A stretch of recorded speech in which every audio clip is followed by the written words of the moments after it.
Hello, I am Margaret Hwang with Dow Performance Silicones Process R&D. Today, I will be presenting our poster on the importance of processing and solvent choice for particle size measurements. We have a number of filled products in silicones, including liquid silicone rubbers and antifoam compounds. These are often made of silica dispersed into a silicone polymer matrix. The particle size of the silica can range from large agglomerates to submicron aggregates, and the distribution is an indicator of product quality.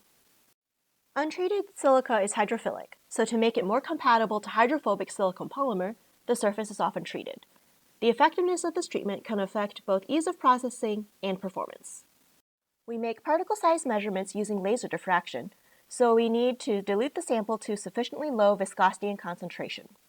There are several considerations when selecting the solvent to use for dilution. We need a solvent that will dissolve the matrix, is compatible with the filler, and of sufficiently low viscosity to avoid further breakup. The dilution process itself, even with the same solvent, can introduce variability in the measurement. The three methods we compare are below: using a dual asymmetric centrifugal mixer, also called dental mixing, hand mixing with a spatula, and shaking in a vial.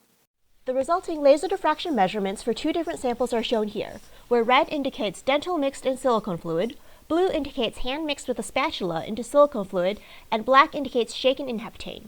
In general, dental mix samples tended towards more fines, while the shaken samples had more coarse material. The hand mixed with a spatula samples fall somewhere in between. It's clear that the preparation can distinctly affect resulting measured particle size distributions. When designing the dilution process, both the bulk experienced viscosity and mixing shear rate needs to be considered. Finally, the selection of the solvent can reflect the surface treatment of the silica itself.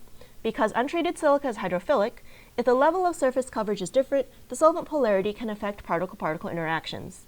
An example of this is our use of two different solvents with similar physical properties but different polarities to examine two pre-treated silicas with slightly different surface properties.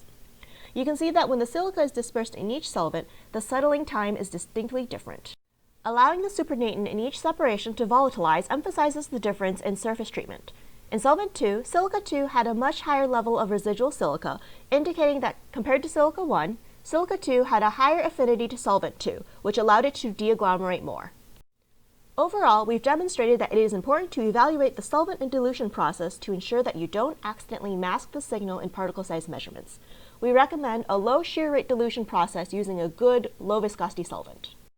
Furthermore, the solvent selection plays an important role in filler agglomeration and settling times.